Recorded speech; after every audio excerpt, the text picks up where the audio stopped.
going on, you guys? Now, in this week's video, I'm just gonna get straight to the point. If you've been following me for the last couple months, you know that there have been a couple of different changes, game changers with my cut and with some of the goals and plans that I've been having, and as you can probably tell by the title of the video, there's been yet another change. I'm going to take the first couple minutes of this video to explain that to you guys. If you're not interested in it, go ahead and fast forward to whatever time this is. That's where the workout footage is going to kick in. So basically what happened this past week, the week after my weekend Canada trip with my mom and my little brother, I got back and my coach actually dropped my macros even further from 150 grams of carbs, 140 grams of protein, and 50 grams of fat to 130 grams of carbs, 140 grams of protein, and 45 grams of fat. And I was not expecting that, because I had been dropping about 1.5 to 2 pounds a week. I was personally seeing a lot of changes and I was pretty happy with the progress, but once again, for the third time already, my macros had been dropped,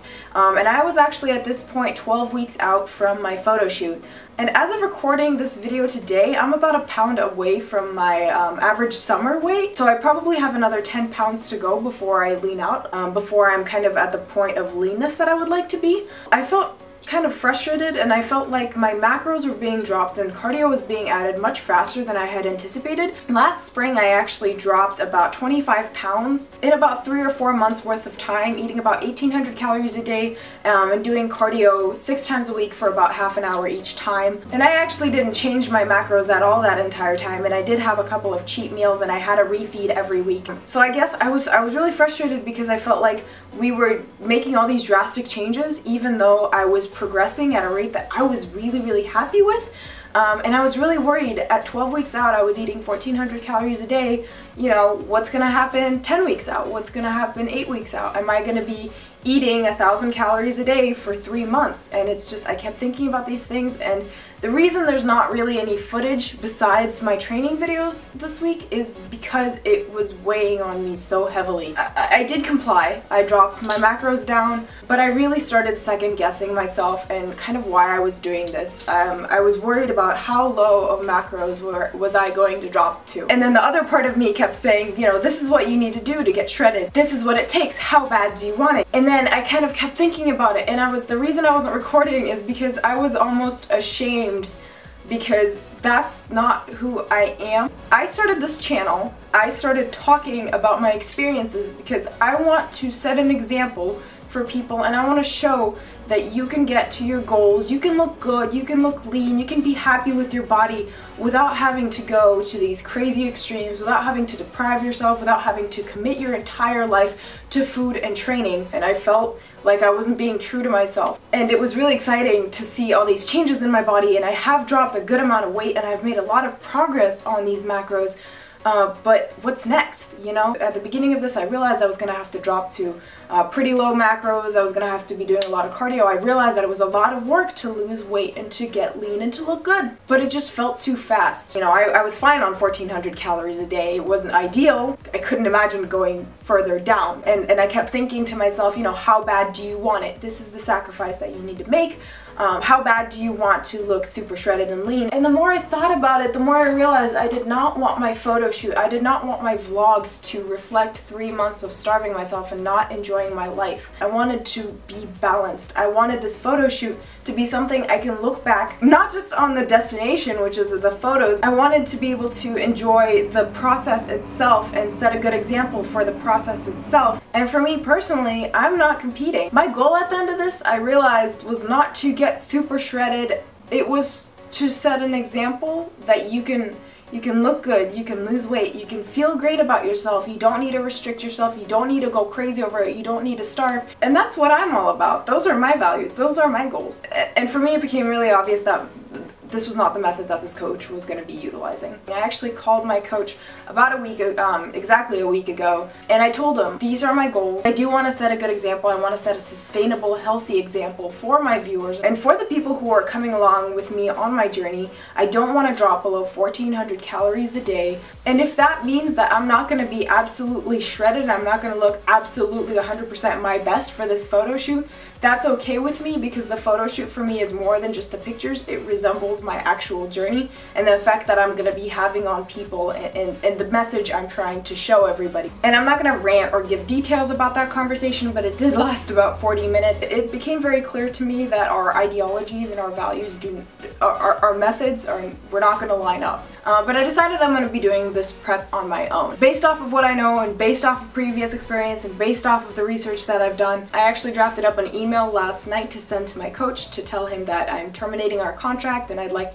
a refund. I'm going to be sending it to him tomorrow, probably evening, because he is getting married today and I'm not going to be the jerk who breaks up with their coach on their coach's wedding day. Like, that's weird. But I hope I'll be able to get some sort of prorated refund because I did put $600 down on that. Money isn't everything, but I am graduating. I'm going to Europe. I'm going to be needing an apartment, so it would be nice to have some of that money back.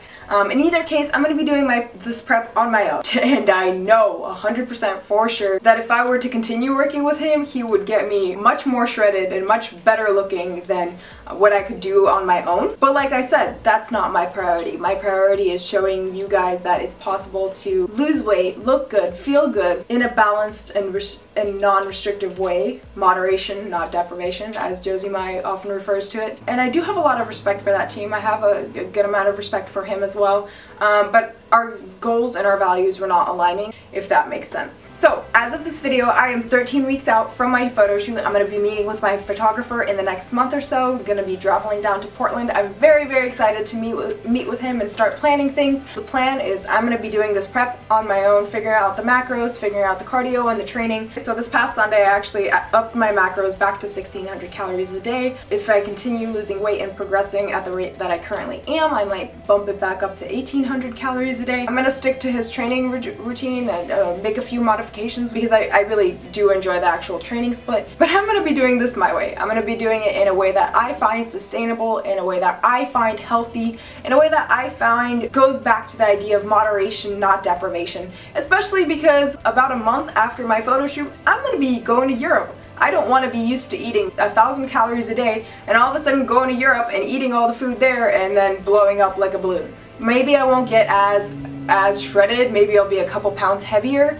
than if I were to have a coach, but for me it's more important to be sustainable and to be able to carry what I've learned through my life afterwards, which is going to be traveling to Europe for a month, and it's going to be starting my job, a lot of different life transitions that I'm very excited about. Anyway, you guys, thank you so much for listening. I really do appreciate it. My plan is to still lean out and look the best I possibly can, but I'm going to be doing it my way. I'm going to be doing it sustainably and hopefully encouraging you guys to take on a similar approach. Now, enough talk, let's get started on this leg day footage. This week we have some footage from my leg day, of course starting off with some squats. Now you can see I'm showing you footage from my setup, which I haven't really done before because I haven't really cared before. In a couple weeks, the coach I was working with actually forwarded me this YouTube video. It's about 15 minutes long. I'll link it below. Definitely check it out, whether you're into powerlifting or just trying to build a booty. I'm not going to show you the rest of that clip because the white pants and that camera angle did not make for very flattering footage, but definitely check out that video. It talks a lot about the squat setup and how important it is, just kind of what you can do before you actually get into squatting in order to really stabilize your upper body and eliminate any excess movement while you're actually squatting. And it really helped me with my range, and I was actually really surprised to see how far I'm going down here. So definitely check that out. And I did decide to kind of drop weight here, not push 140, not test any PRs, just to really focus on my form. Here I am doing some straight leg Romanian dumbbell deadlifts. As you can see, my knees are a little bit bent. On the way down, you're not trying to lock them out, just bend them a little bit so that you can get that full stretch in your hamstrings and in your glutes, especially feeling it on the way down. I am using dumbbells here because that was the programming that the coach had me on, but especially if you're a beginner, I would recommend just using a barbell because you're able to control it a little bit more and minimize that excess movement. On the way down here, what I really think about when I'm actually at the bottom position, making sure that I'm not rounded in my back at all, especially in my lower back, and making sure that I'm kind of pushing my butt out and really feeling the stretch throughout the entirety of my hamstrings. And then on the way up, instead of thinking about bringing my head and my upper body up, I actually think about pushing down into the ground and squeezing my butt. Squeeze your butt.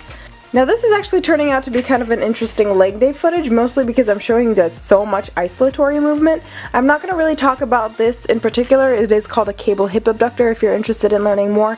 It's supposed to work your outer glute, but if you're just beginning, if you're new to weightlifting, if you're new to kind of the bodybuilding ideas in general, don't focus so much on targeting small muscle groups. Really try to figure out the compound movements first. Take a few years to really lay your foundation down and then get into things like this, because this is really targeting those smaller muscle groups that you're really only going to be aware of after you've actually figured out the rest of your muscles. We are basically like the douchebags of our gym. It's really bad, but yeah, apparently we're having a pose off. I don't really know what to tell you guys with here.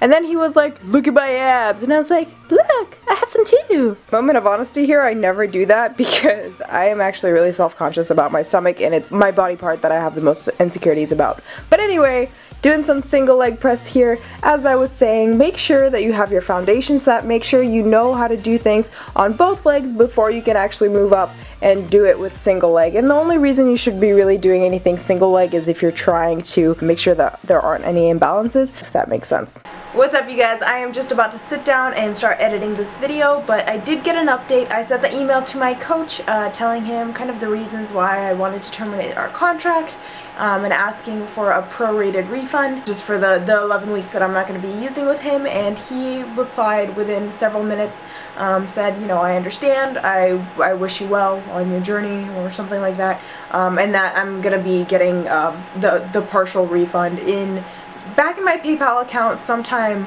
in the next 2 days. So it's definitely really nice that he handled that really professionally and was good about returning the money that for services that I'm not going to be getting anymore. So just thought I'd keep you guys updated and keep rolling with the video. I hope you guys enjoyed that leg day footage. I definitely have been improving with my squats as far as I can tell. I'm feeling a lot more stable and a lot lower to the ground with my squats. I hope those resources that I post will help you guys as well. But I realized this was probably not the most entertaining video that I've put up, and it was lacking in footage a little bit. It was really me talking to you and telling you about what my goals are. I hope you still maybe kind of a little bit enjoyed this video. I can't thank you guys enough for your support, both in the comments that you guys leave in YouTube and on Instagram as well. I know some of you guys have been introducing yourself on my Instagram, and it's exciting to meet you guys, and so it's kind of cool. Please be sure to leave a comment below. Let me know what you guys think. If you've been watching the channel and you haven't left a comment, introduce yourself. I like to get to know you guys. If you're new to the channel, I promise most of the videos are much more entertaining than this. So hit that subscribe button so you can see the next video, which is going to be much more interesting, and I promise there is going to be some junk food porn. If you like the video, please hit that thumbs up button for me. Subscribe if you haven't yet. Leave a comment below, you guys. I love reading your comments. I will see you guys next time, and as always, don't stop growing.